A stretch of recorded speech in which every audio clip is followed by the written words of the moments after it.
না না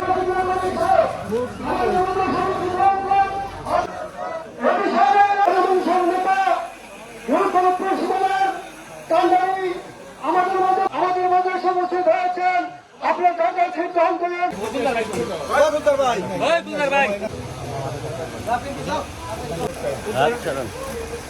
কথা বলতে চাই। আজকে মাদক চাঁদাবাজ আমাদের রন্ধে রন্ধে ঢুকে গিয়েছে। আপনারা উত্তর দেবেন, একটা মাদক সেবী সন্তান যদি আমার ঘরে থাকে, সেই মাদক সেবী সন্তানটাকে যদি আমি লালন পালন করতে যাই, এক সময় তাকে যদি শাসন করতে যাই, সেই শাসন মানে না। সে মাদকের পয়সার জন্য আপনারা পিতা মাতা যারা রয়েছেন, আপনাদের বাড়িতে সে টাকা না দিলে আপনাদের উপর অত্যাচার করে না? যখন বলিষ্ঠ ভাবে প্রতিবাদ প্রতিরোধ করেন, আপনার ঘরের একটি সন্তান আপনার কলিজার ধন, যে ধনটাকে আপনি তিলে তিলে আপনার শরীরের রক্ত পানি করে মানুষ করে গড়ে তোলার জন্য প্রত্যয় নিয়ে, নিজে না খেয়ে নিজে কাপড় না পরে সেই সন্তানটিকে মানুষ করে গড়ে তোলার যে ইচ্ছা ব্যক্ত করে, দিনের বেলা দুই বেলা না খেয়ে নিজে চিকিৎসা না নিয়ে সেই সন্তানটিকে মানুষ করার জন্য স্কুল কলেজে পাঠান, আপনারা শুধু একটি স্বপ্ন দেখেন। সেই স্বপ্নটা কি? আপনার ওই সন্তানটা একজন মানুষের মতো মানুষ হবে, মানুষের মতো মানুষের লেখাপড়া শিখে একটি যোগ্য স্থানে চাকরি পাবে, আর সেই চাকরি পেলে আপনার এই কষ্টের সংসারটি, আপনার এই কষ্টের সংসারটি, দুঃখের সংসারটি এবং পরিশ্রম করে যে সংসার গড়ে তুলেছেন, সেই সংসারে একটু শান্তির বাতাস বইবে। এজন্য তো কষ্ট করেন নাকি?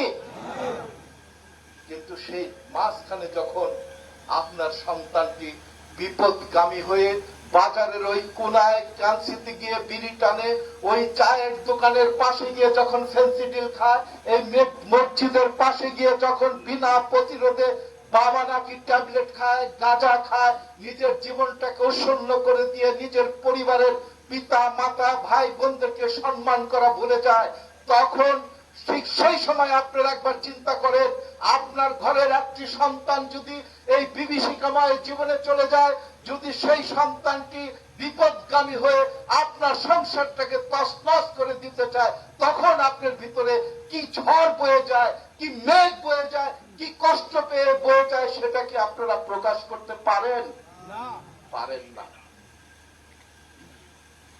আপনার ঘরের একটি চাঁদাবাজ আপনার প্রতিবেশীর কাছে গিয়ে চাকু ধরে, অস্ত্র ধরে, নেশার জন্য যখন টাকা চায়, যখন টাকা না পেয়ে হামলা করে, টেলিভিশন দোকানপাট ভাঙচুর করে, যখন এলাকার লোক আপনাকে এসে নালিশ করে, আপনার সন্তান মাদক না খেতে পেরে, মাদকের পয়সা জোগাড় করতে না পেরে আমার দোকানে এসে চাঁদা চেয়েছে, আমাকে আক্রমণ করেছে, আমার দোকান ভাঙচুর করেছে, আমার টেলিভিশন ভাঙচুর করেছে, তখন আপনার মাথা কি লজ্জায় অপমানে নিচু হয়ে হেড হয়ে যায় না?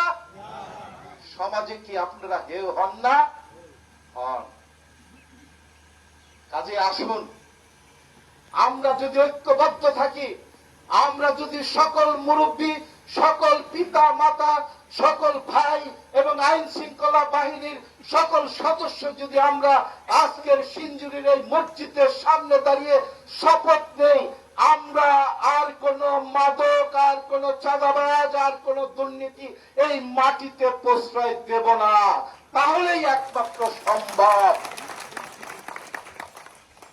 তা নইলে এই হৃদয়ে রক্তক্ষরণ ঘটবে।